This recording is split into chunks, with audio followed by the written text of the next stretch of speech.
नमस्कार मित्रांनो, ज्या विद्यार्थ्यांना 2025 मध्ये 12वी नंतर बीबीए किंवा बीसीए ह्या कोर्सेसला प्रवेश घ्यायचा आहे, त्यांचा सगळ्यात महत्त्वाचा प्रश्न म्हणजे सर नेमके कॉलेजेस कधी स्टार्ट होतील, प्रवेश प्रक्रिया कधी स्टार्ट होईल, कारण 12वीचा रिझल्टही 5 मेला लागलेला आहे. अशा वेळी या मुलांच्या मनात साहजिकच अनेक प्रश्न निर्माण होत आहेत.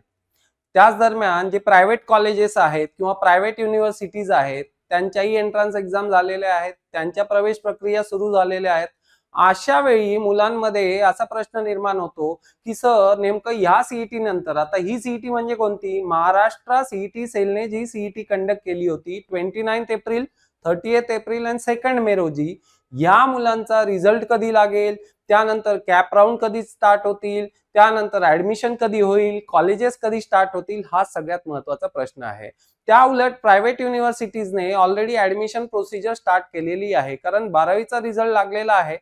इट मीन्स त्यांची एंट्रन्स द्यायची आहे, त्यांची सेपरेट एंट्रन्स असते. फॉर एक्झाम्पल MIT WPU असेल, विश्वकर्मा युनिव्हर्सिटी असेल, इकडे पिंपरी चिंचवड युनिव्हर्सिटी झालेली आहे, इंदिरा युनिव्हर्सिटी झालेली आहे, पुण्यातलं बोलायचं झाल्यास. तर मित्रांनो, अशा महाराष्ट्रातही वेगवेगळ्या प्रायव्हेट युनिव्हर्सिटीज आहेत, त्यांनी त्यांची प्रोसिजर ऑलरेडी कंडक्ट केलेली आहे आणि 12वीच्या रिझल्ट नंतर ऑलरेडी ऍडमिशन त्यांनी दिलेलं आहे. अशा केसमध्ये त्यांचे कॉलेजेस जून मध्ये लगेच स्टार्ट होतील. मात्र महाराष्ट्र सीईटी सेल द्वारा जी सीईटी कंडक्ट केलेली आहे त्याद्वारे जे ऍडमिशन होणार आहेत, नेमकं इथून पुढची प्रक्रिया काय असेल, तर चला थोडक्यात हे समजून घेऊया. मित्रांनो, सगळ्यात आधी येणाऱ्या साधारणतः एका आठवड्यामध्ये रिस्पॉन्स शीट जनरेट केला जाईल. आता नेमकं रिस्पॉन्स शीट म्हणजे काय, तर मित्रांनो 29 एप्रिल, 30 एप्रिल, 2 मे जो काही आपला स्लॉट होता, त्या स्लॉट मध्ये जी काही आपण परीक्षा दिली होती, त्या परीक्षेवेळी जे आन्सर आपण टिक केलं होतं ऑनलाईन माध्यमातून, ते आन्सर आणि सीईटी सेल द्वारा जे काही त्यांना करेक्ट आन्सर वाटतायत ते तुमच्या समोर ठेवले जातील. तुम्ही प्रत्येक प्रश्नाचं तुम्ही दिलेलं उत्तर आणि सीईटी सेलचं उत्तर मॅप कराल. जर तुम्हाला ऑब्जेक्शन वाटत असेल की सर माझं आन्सर करेक्ट आहे, सीईटी सेलचं चुकीचं आहे, तर तुम्ही ऑब्जेक्शन तिथे रेस करणार आहात. जनरली प्रत्येक ऑब्जेक्शन साठी तुम्हाला 1000 साधारणतः फी भरावी लागणार आहे. जरी सीईटी सेलची चूक असेल तरी तुम्हाला ती भरावी लागणार आहे आणि ते पैसे नॉन रिफंडेबल असतात. तर आधी रिस्पॉन्स शीट जनरेट होणार. रिस्पॉन्स शीट मध्ये बऱ्यापैकी आपल्याला अंदाज येईल की आपल्याला किती मार्क्स मिळणार आहेत. मित्रांनो, रिस्पॉन्स शीट एकदा जनरेट झाला की आपल्याला ऑब्जेक्शन रेस करण्यासाठी अवधी देण्यात येईल. साधारणतः 2 ते 3 दिवसाचा तो अवधी असेल. एकदा ऑब्जेक्शनचा पिरियड संपला की फायनली तुमच्या समोर तुमची मेरिट लिस्ट येणार आहे. आता मेरिट लिस्ट म्हणजे काय, तर जे काही आपण ऑब्जेक्शन रेस केले होते त्या ऑब्जेक्शन मध्ये जे काही करेक्ट आन्सर, इनकरेक्ट आन्सर होतील ते फायनली कॅल्क्युलेशन होईल आणि त्याप्रमाणे तुमची मेरिट लिस्ट जनरेट होईल. आता मेरिट लिस्ट जनरेट करताना इथे नॉर्मलायझेशन प्रोसिजरने मेरिट लिस्ट जनरेट केली जाते. आता नॉर्मलायझेशन म्हणजे काय, तर थोडक्यात जे काही 29 एप्रिल, 30 एप्रिल, 2 मे ला वेगवेगळ्या स्लॉट्स मध्ये एक्झाम घेतली होती, त्याचे वेगवेगळ्या लेवल ऑफ डिफिकल्टीज असतात, त्याचे टॉपर्स, त्याचे मार्क्स, टॉप रँकर्स वेगवेगळे असणार आहेत. अशा केसमध्ये एक नॉर्मलायझेशनचा फॉर्म्युला आहे. त्या फॉर्म्युलाचा यूज करून नॉर्मलायझेशन द्वारा फायनली तुमची मेरिट लिस्ट जनरेट केली जाते. म्हणजे साहजिकच त्यावेळी असं होईल की रिस्पॉन्स शीट मध्ये जेव्हा तुम्ही कॅल्क्युलेट केले असतील त्यावेळी समजा तुम्हाला आउट ऑफ 100 70 मार्क्स मिळत असतील आणि नंतर कदाचित ते 60ही होतील किंवा 75ही होतील, असं घडू शकतं. तर साधारणतः आपल्याला एक समजून घ्यायचं आहे की फायनल मेरिट लिस्टवरच आपल्याला भरोसा ठेवायचा आहे. रिस्पॉन्स शीटने फक्त एक अंदाज आपल्याला येणार आहे. तर फायनली एकदा मेरिट लिस्ट तुमची जनरेट झाली की मेरिट लिस्टच्या नंतर इमिडिएटली कॅप राऊंड स्टार्ट होतील. कॅप राऊंड्स म्हणजे तुम्हाला पहिला राऊंड असेल, दुसरा राऊंड असेल, तिसरा राऊंड असेल, साधारणतः 3 राऊंड तिथे होणार. पहिल्या राऊंड मध्ये आपल्याला साधारणतः ज्या काही चॉईसच्या कॉलेजेस असतील, तुम्हाला ज्या काही कॉलेज वाटतायत की त्याच्यात तुम्हाला प्रवेश घ्यायचा आहे, त्या कॉलेजेस तुम्ही तिथे फिल करणार आहात. मग साधारणतः ही इन्फॉर्मेशन कशी कळेल की नेमकं कोणतं कॉलेज चूज करायचं, तर मित्रांनो मागच्या वर्षीचा कट ऑफ बघून आपण त्याचा अंदाज लावू शकतो. आता सगळ्यात महत्वाचं, काही कॉलेजेस नवीनही या लिस्टमध्ये ऍड होतील ज्या मागच्या वर्षी नव्हत्या.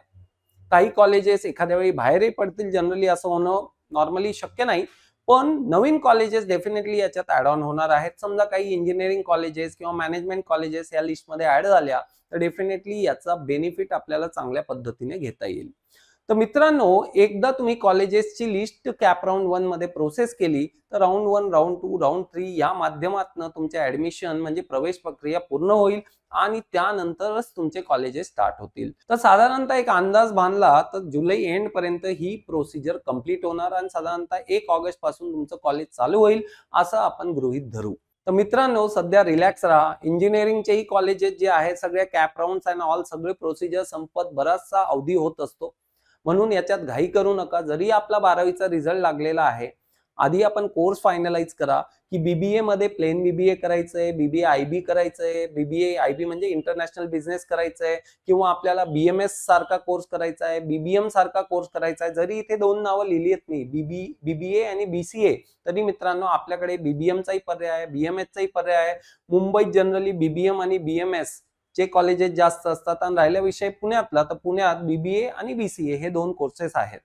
पुणे युनिव्हर्सिटी म्हणजे एसपीपीयूचा जर आपण विचार केला तर साधारणतः तिथे जो बीसीए असतो तो सायन्स स्ट्रीम साठी असतो. म्हणजे तिथे समजा तुमचं पीसीबी स्ट्रीम असेल, फिजिक्स केमिस्ट्री बायो, तरी तुम्ही तिथे जाऊ शकता. कॉमर्सचे विद्यार्थी त्याला जाऊ शकत नाही. जर आर्ट्स आणि कॉमर्सच्या विद्यार्थ्यांनी सीईटी दिलेली असेल आणि त्यांना बीबीए म्हणजे बीसीए कडे वळायचं असेल तर त्यांना बीबीए इन कॉम्प्युटर ऍप्लिकेशन म्हणजे बीबीए सीए करावं लागतं. तर नॉर्मली सगळ्यात आधी आपली स्ट्रीम फायनलाइज करा की प्लेन बीबीए करायचंय, बीबीए आयबी, बीबीए सीए की बीसीए सायन्स करायचं आहे.